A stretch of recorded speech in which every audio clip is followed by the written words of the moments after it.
asalaamaaleykum mbokku internaute mbokku téléspectateur Biga TV ñuy am mbégte ak kontaante di leen dalal tey ci seen première émission arène bi nag ñuy am plaisir bu mag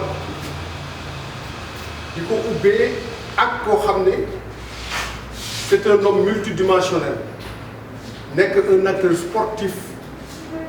ñu fas yéene waxtaan ak moom ci tàggat yaram bañ na tàggat yaram nag ñu tànn ci discipline boo xam ne nii tey defe naa ne mën nañ jàpp ne c'est l'une des disciplines les plus populaires ci suñu sport muy làmb kooku mooy kan mooy xale boobu ñuy wax Mamadou Kane waaye boo ne Mamadou Kane ñu ne kan la waaye boo ne Zeum rek ñu xam kan nga Zeum asalaamaaleykum. maaleykum salaam Aziz maa ngi kontaan ci invitation bi ni nga ko waxee bi nga ci suñu kër la ndax la PDG bi Ndawal Diagne suñu rakk la suñu xarit suñu invité ci bés bu màggee ci toll nii émission bu mel nii yow mi suñu grand am loo def ci ñun démb ak barki démb et du ñu am du ñu mën lu rafetlu ko mais am ci contentement ak mbégte jàkkaarloo dëgg la Zeum li ñu mën a waxtaanee yow bari na wax naa ko léegi rawatina tàggat yaram parce que yow da nga nekk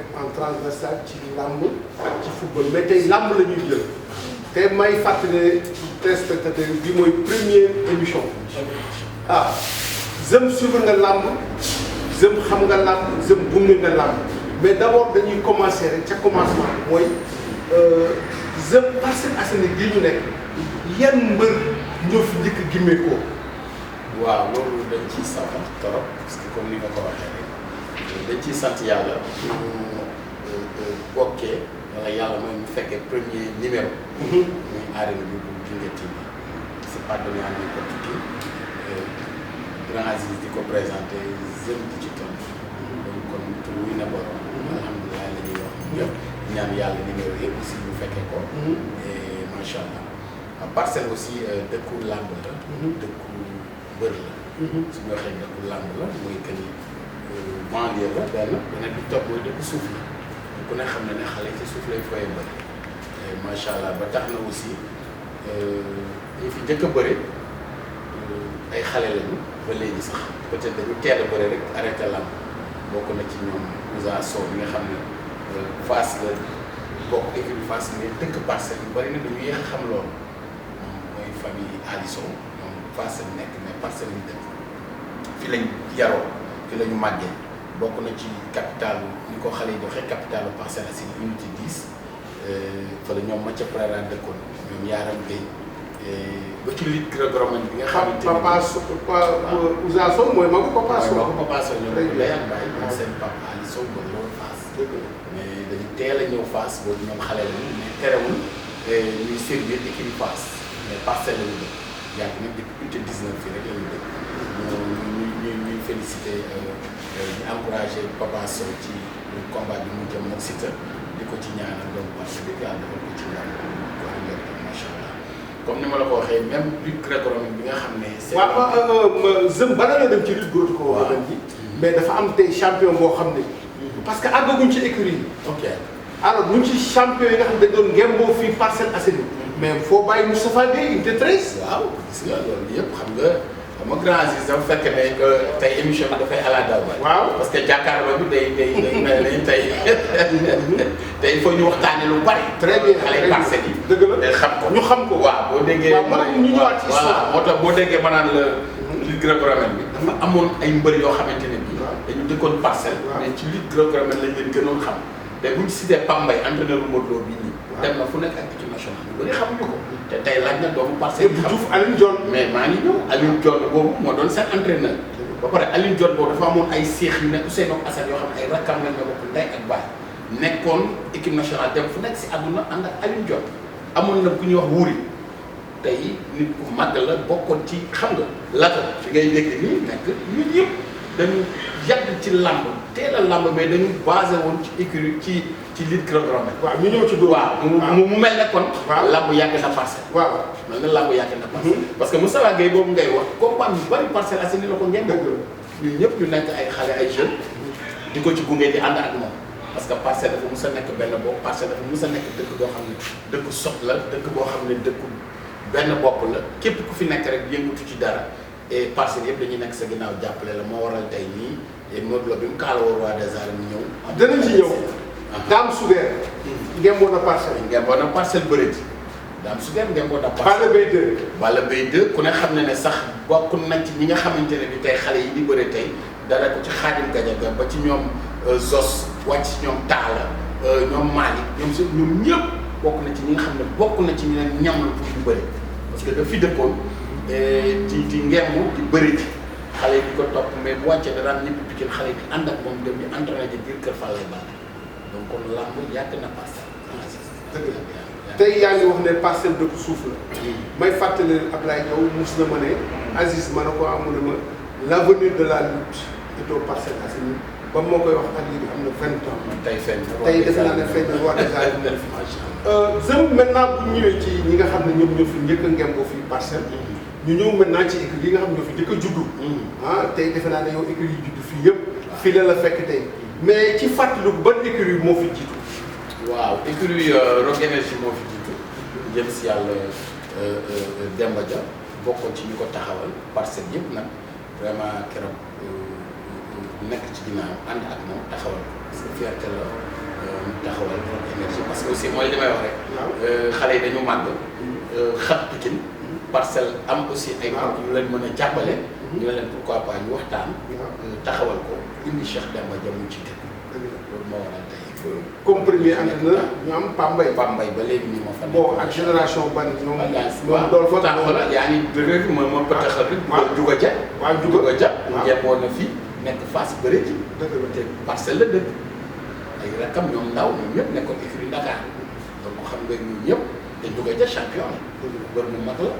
comme muy wane ne Parcelles yàgg na ci champion yàgg na ci aussi làmb waaw macha allah. léegi bu ñëwee ci premier écurie bi nga xam ne nii moo fi njëkk a judd muy Rock Énergie. Rock Énergie am na génération boo xam ne ñoo ko démarré génération boobu ñan nga ci fàttali. génération boobu mooy li may wax rek. ay xale lañu. waaw teel a bëri génération Rock Énergie boobu. parce que boo xoolee génération boobu ñi fi nekkoon du ñu ay mag. waaw parce que Diarra Gueye moo fi nekkoon Malick Maîtrise. Khadim Gadiaga.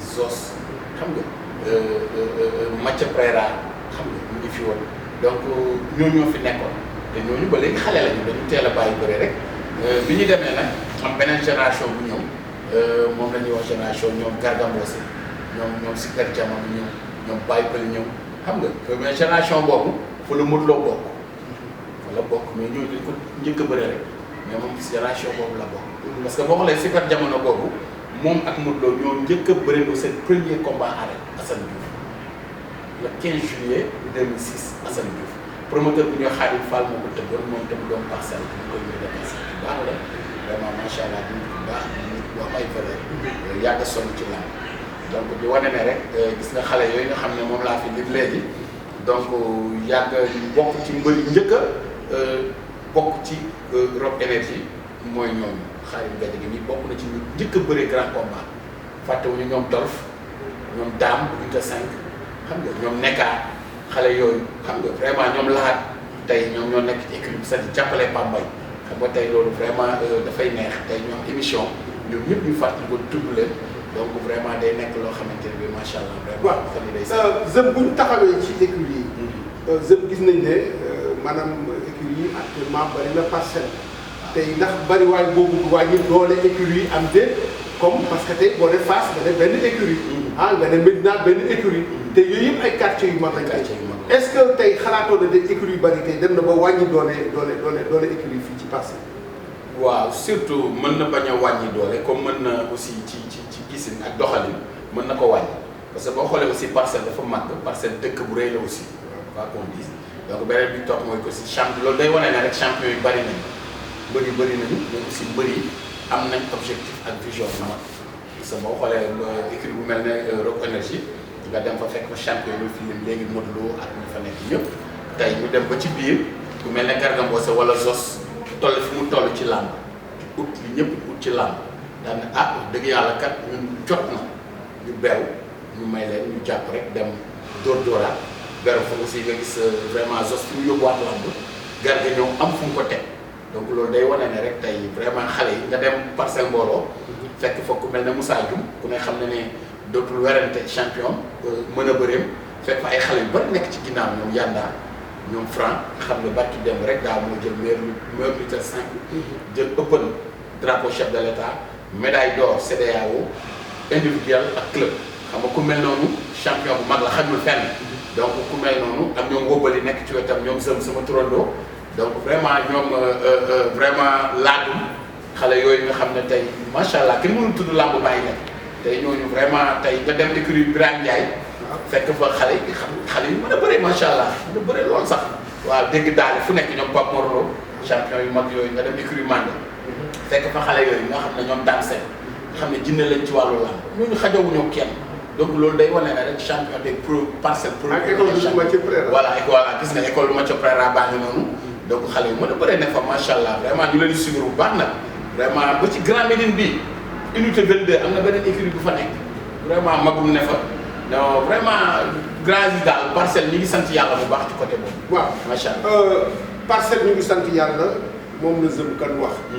tey ci jàngatam Parcelles am na ñetti école de lutte ak ñetti écurie yoo xam ne ñu ngi fi biir Parcelles Assainies laaj naa ko léegi ne ko ndax écurie yu bari ak école de lutte ndax bu wàññi doole écurie yi bon dégg ngeen aussi réponse bi ñu ci indi mais dafa mel ne tey Zëm Parcelles même bu fekkee bëri na ay mbër defe naa ne tax koo bëri ay champion loolu lan moo ko waral. waaw surtout nag xam nga làmb dafa baaxoo làmb ak ni ñu ko xamee xaw ci yàgg tuuti donte ñun yàgguñu sax waaye nag ñu ngi ciy bëgg a yàgg tuuti en 10 ans yu nekk wala 20 ans yu nekk benn champion bu mag rek mooy jël. loolu la làmb baaxoo depuis que làmb bi mu amee ba léegi parce que boo duggee passé da ngay wax Mbaye Guèye wala man góor bi ngay wax rek wàcc def Mbaye Guèye boo waxee Moustapha Guèye rek fi mu ne da ngay kale. dëgg la nga nekk ak keneen doo ko ñëw. waaw su ma laajee loolu. am na fi bërikat bi mag a ngi. waaw am déet. parce que Moussa Dioum tamit mënoo tudd bëri ci classe bi gis nga ko la mu def. bon boo demee tamit ñoom Zos. nga tamit wax nga ko léegi ñoom Garga de ñoom ñëpp góor a so waaw léegi nag tey ñu gis ne aussi am na xale yoo xam ne ñoom ñu fi daan bëree. bon vraiment amul tout bëri ñu toog ba ci yàgg daal di bàyyi daal di dem tukki ndax xale yu tey boo leen conseillé tey maanaam dañ leen d'accord nga ci dem bi ñu dem wala maanaam dañ leen wax pour ñu toog daal góorgóorlu ci làmb ji parce que nag ñu waroon lekk seen wërsëg ci làmb ji. waaw surtout ku mel ne Super Jamono bu nekk unité 13 champion la te bi muy dem mi ngi ci digg doole champion boo xam ne kenn waranteel ko Malick Maîtrise bi muy dem aussi noonu Talla Gaynde aussi bi muy dem noonu donc booy yu bëri bi ñuy dem Dolf bi muy dem noonu donc waaw mbër comme ni nga ko waxee rek mbër dafa am patience sport yëpp la donc dafa am ay hauts et des bas il faut être fort mentalement pour nga mën a surclasser loolu donc loolu aussi vraiment dafa di loo xam ne donc xale yi dafa am loo xam ne jot na ci ñoom ñoom ay conseil bu baax yu leen cegi pour wax leen ne sport moo demee noonu en général ak sport bu mu ti doon dafa am ay hauts et des bas am ay moments yoo xam ne ay moments yu fort la yoo xam ne yaa ko moom mu ngi ci yow mais day moment yoo xam ne dafay wàcc mais moment yooyu bu ñëwee si la ñuy soxla ñu naan la di courage wala ñu lay soxla ñu naan la da nga war a am mental bu fort mooy li ngay wax nii quoi affaire moment bi faible rek nga daw dem soo demee dootoo ñëw dëgg la vraiment am nañ waaw Zëm damay ñëw léegi ci yow parce que yow président écurie nga Parcelles mbooloo bu ñu ko formé defe naa après jël nga nekk président mais léegi sax su ma jumul yow yaay président waaw rendre naa sama démission waaw léegi dinañ ñëw avant ngay def sa démission mais Zëm man li ma mënul concevoir mooy yow nga xam ne yaa jaboote ñëpp waaw parce que écurie yi nga fi tudd yëpp da nga am ak ñoom ay relation pourquoi Zëm choisir dem di jiite benn écurie surtout loolu waaw lu tax loolu waaw te ñëpp jaboote ñëpp waaw parce que comme ni ñu ko waxee tey su ma doon présenté wu sama waxoon grâce sama kan mooy Zëm damay ñëw rek ne la benn responsable moral la fa laa yem du ñuy dugg ci benn détail loolu dafay tënk rek waaw parce que aussi tamit ñaanoon nañ yàlla suñu borom defal nañu ko ñu nekk nit ko indépendant nit universel mais nit koo xamante ne bi aussi tamit lu ñu bëgg a def wala fu ñu bëgg a dem kenn duñu tënk donc mooy question bi nga wax léegi waruñu jiite Parcelles mbooloo kese parce que Zëm Parcelles Assainies yëpp la ñëpp ñu ko waaw mais aussi dafa fekk ne lu jege yee unité 8 laa dëkk équipe unité 7 la bàyyi donc bi ñu koy jël aussi dem nañ ba xam ne il faut ñu jël ko pour sauver ko moo ci gros parce que tey bu Rock Énergie amul problème ba wala beneen écurie mu leer ma ne bu ma ñëwee sauver écurie bi dinaa ko sauver ba pare joxe ko benn. bon waaw d'accord léegi sax tey 6 écuries yu nekk maanaam 3 écoles de lutte. 3 écuries. ak macha allah mbër yi nekk ci écuries yooyu yëpp di bëri. te boo xoolee ñoom ñëpp tey duñ bëri seen biir est-ce que loolu day avancer làmb wala day freiner làmb. waaw tey mbëru parcelle duñ bëri seen parcelle dem nañ ba sax yow ngay def parcelle sans frontière. ñoom ñu def parcelle maanaam ñoom ñëpp ñu regroupé wu. loolu dafay avancer làmb wala dafay freiner làmb waaw 100% parcelle. waaw xam nga aussi tamit dafa am lu jiitu làmb. waaw comme loo xam ne moo jiitu làmb ñun fi lañ ko fekk. mooy lan mooy dëkkandoo. waaw dëkkandoo. waaw. Gore. ah mais mayante xaalis bi nag. waaw mais loolu yëpp mayante xaalis bi yëpp loolu moo. ah mais sa football bi. waaw demee ci football bi. waaw mais waaw boo ko ñëpp di daje ak guy gi. waaw te ñoom ñoo taxaloo. léegi nag làmb ji nga bu mu wax ne ma. parce que ay dëkkandoo la. xam nga làmb football bi duñ dëkkandoo. waaw mais xam nga làmb. waaw làmb sport individuel la. waaw sport individuel la boo xam ne. famille daf ciy dugg. waaw xeet daf ciy dugg ethnie daf ciy askan daf ciy dugg. bokkul ak football bi nga xamante ni. est-ce que war nañ ko si dugal ba muy dem ba ñoom mënuñu mayante xaalis seen biir. waaw war nañ ko si dugg parce que. làmb fi mu soxee. est-ce que bu fekkoon dañ ko teg ci cadre sport rek warul mun a nekk. non waruñu mun a bëri parce que dafa am lu jiitu làmb. waaw mooy làmb moom laa doon expliqué léegi. muy dëkkandoo. ñu am lu ñu ci wax dafa am jiitu làmb beneen bi si topp mooy góor ak gore dafa jiitu làmb loolu yëpp bu dajee nag làmb doo ko ñëw. Moustapha Gueye bëri na ak seen jaay di jaayam. waaw ak seen te yàqul seen diggante. te yàqul seen diggante. waaw acca waaw parce que boobu. Serigne Ndiaye. waaw nekkatul woon Fass nekkul Fass. mais deret ji moo leen boole. waaw deret moo gën a fort dëkkandoo. waaw mais xam nga Moussa Diouf. ak Souley Dor.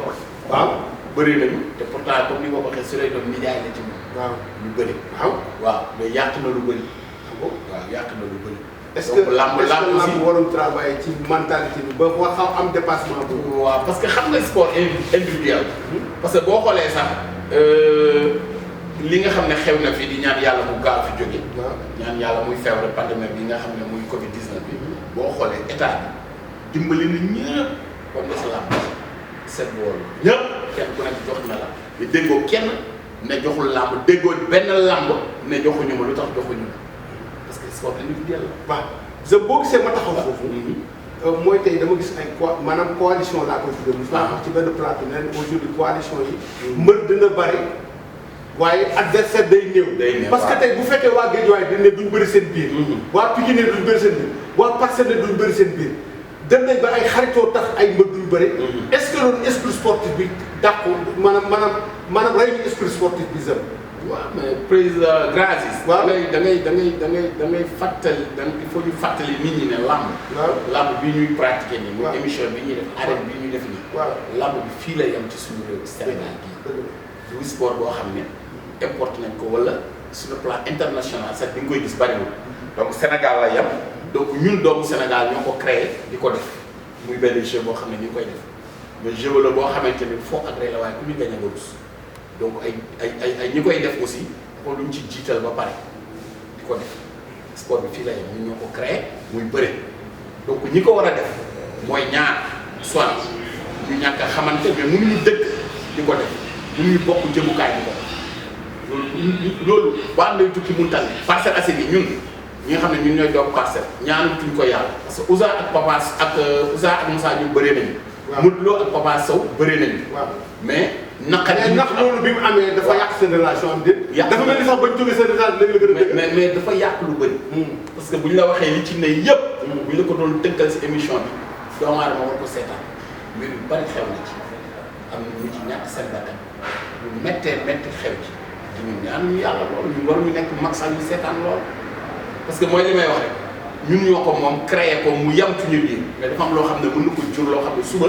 mën na indi leneen te ni mu mel ne da nga dugg Pikine nga ne Ama Baldé ak l'autre là. ak Boy Niang ñu bëri mais xamoo fu muy yem mag ña fa nekk dëkk fa du ñu nelaw pression boobu ci nekk musiba bi ñu ci nar a jóg ñu ñaan yàlla fekkee loolu. waaw mais ko jar waaw foofu lu tax ma taxaw fu mooy. waaw sport la ñuy pratiquer. waaw sport du dëgg. waaw te defe naa ne sport bu ñu demee ba mu mun a tàggale. defe naa ne boobu nekkatu sport am na leen lu ci rax. tey lu tax ma wax loolu mooy bu fekkee waa Pikine du bëri seen biir waa Guédiawaye du bëri seen waa Parcelles du est-ce que loolu duñ dem ba adversaire de daal néew ci làmb foofu laay wax.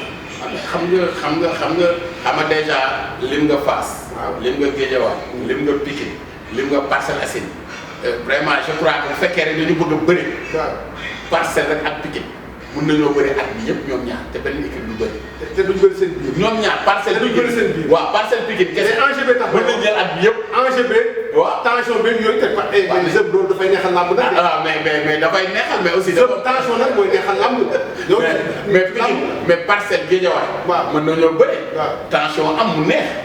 te du mujj fenn du ñu pare ku nekk dem ñibbi.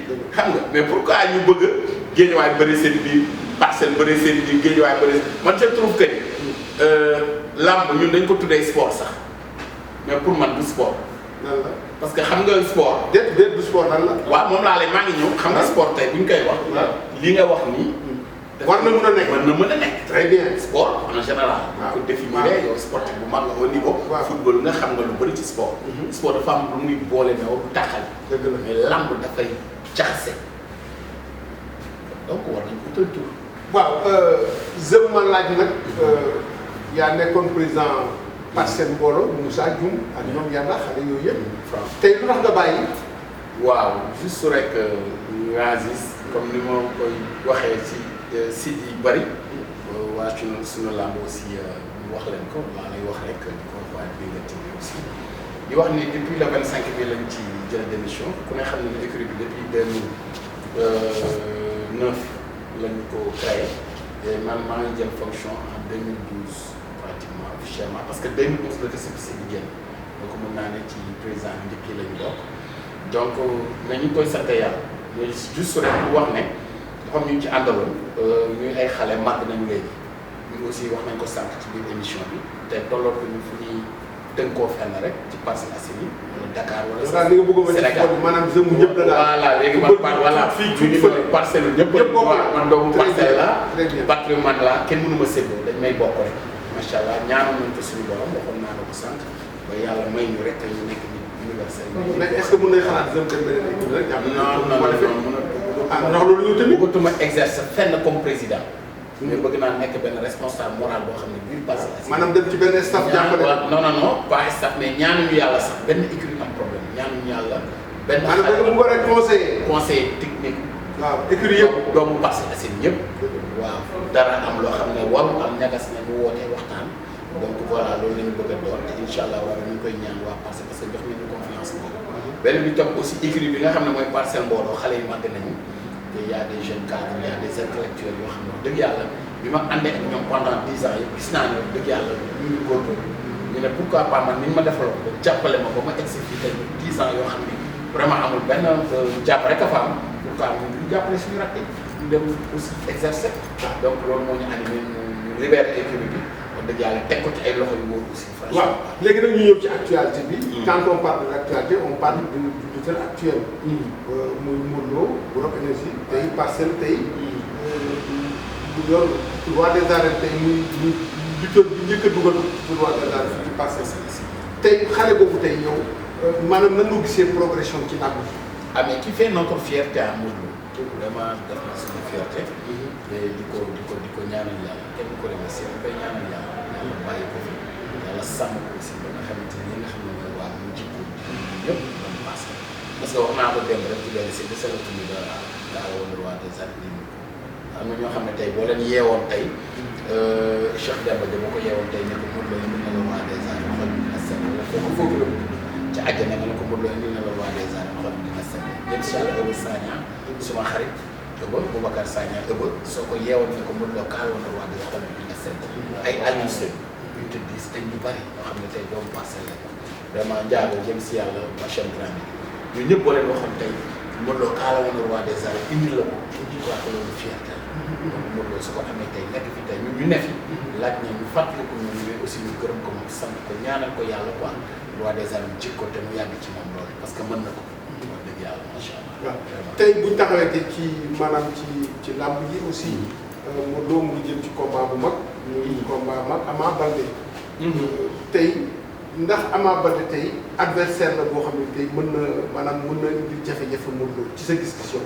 waaw xam nga sport individuel sport de contact en général donc dafa bëri ay sew-sew ci biir mais Modou Lo ni ñu ko xamee ñun muy suñu doom suñu jarbaat suñu rakk suñu lépp ñun ñaari ñaari rek ñett wala ñett yi bu ñu doon wax ci moom mën nañ fa yem muy que wàllu mën a bëri wàllu xam bëri waaye am jom a bëri waaye ñett yooyu rek ñu si doon wax doy na Modou Lo Ama Baldé ñu ko ñu dem fenn ci côté yëpp bu dee mën a bëri Modou Lo moo dàq bëri bu dee xam bëri Modou Lo gën a xam bëri bu dee jomi bëri Modou Lo ëpp jomi bëri parce que ku ne xam ne ne Modou Lo ku xam woy juróomu jigéen wala woy juróomu góor gis ko ni mu toll ni nga xam ne kon Modou Lo liggéey moo ko tax mu teg sax yoo xam ne la may wax bu baax benn bi topp mooy ils ont tendance à le dire les lutteurs là xaalis su bëri lañ ma ngénte sama papa bëri la sama nijaay bëri benn bu ci Modou Lo du ndey du bàyyi du kenn donc jom ak fulla ak fayda moo ko indi fii ak bëgg li mu doon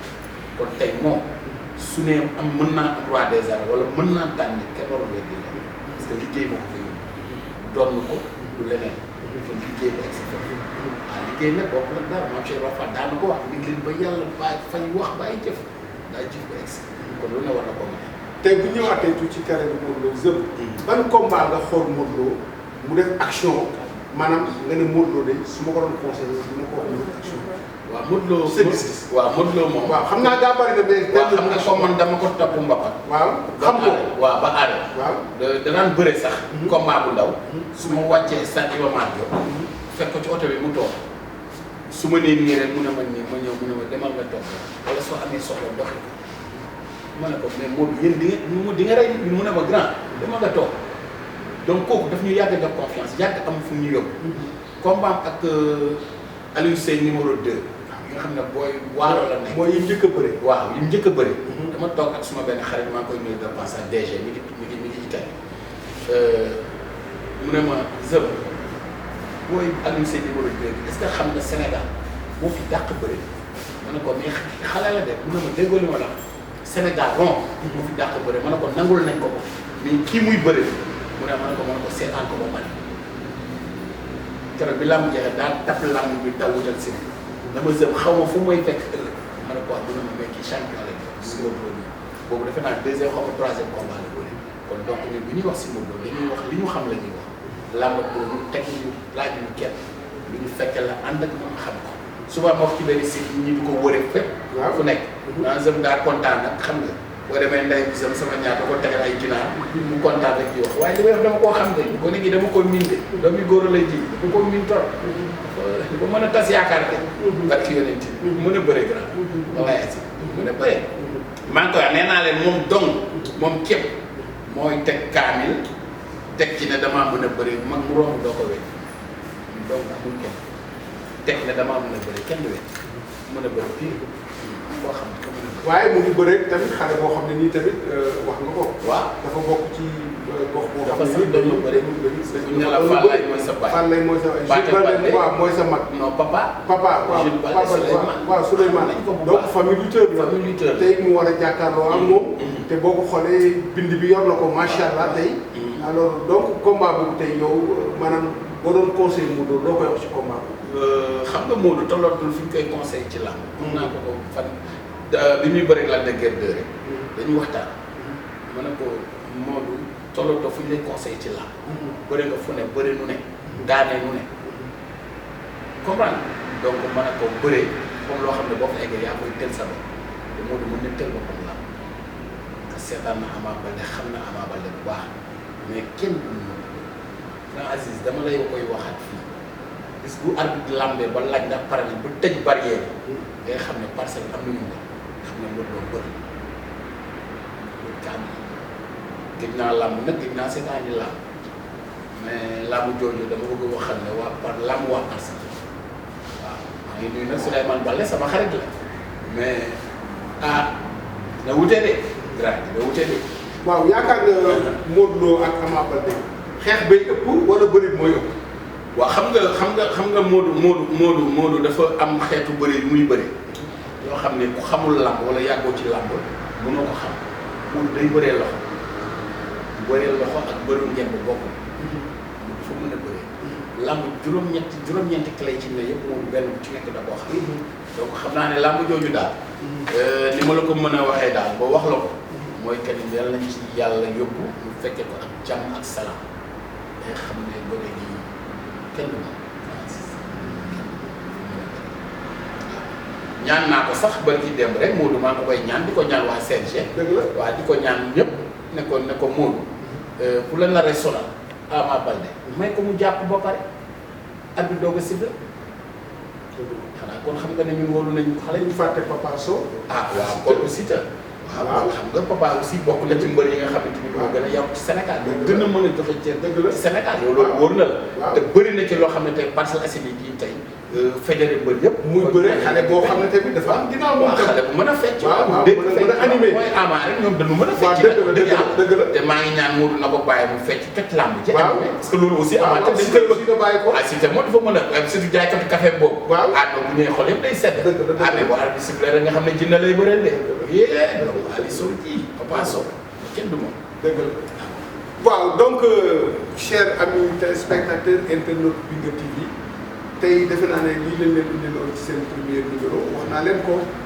am mbégte bu mag nag dalal fi ki nga xam ne nii boo leen ko déggee mu wax nga xam ne li muy wax du lu mu dégg du luñ ko nettali lu mu dund la ñu indiwaat Parcelles démb wane ne Parcelles maanaam quartier la boo xam ne dafa am histoire ci làmb tey dégg ngeen écurie fii juddu yëpp ak champion yi nga xam ne nii fii lañ doon ngemboo di dem di daani ba mbër yi nga xam ne tey juddoo nañ ci écurie yi nga xam ne moom moo nekk biir Parcelles Assainies muy kan muy Zëm Kan beneen yoon nag bu mu leen bett suñ indee Zëm Kan ci beneen facette parce que wax naa la ne c'est un homme multidimensionnel nii mu mel ci làmb ji macha allah noonu la mel ci football bi donc moom lañ amoon tey comme invité di gërëm suñu technicien ak réalisateur Ndiawar Diagne ak Daouda Diallo pour la prise de vue et ñu assurer la technique bi di gërëm aussi le complexe hôtelier restaurant Awa Plaza di gërëm personnel bi ñoom ñëpp ci dalal bi ñu dalal donc Aziz Diagne moo leen doon présenté seen premier numéro arène bi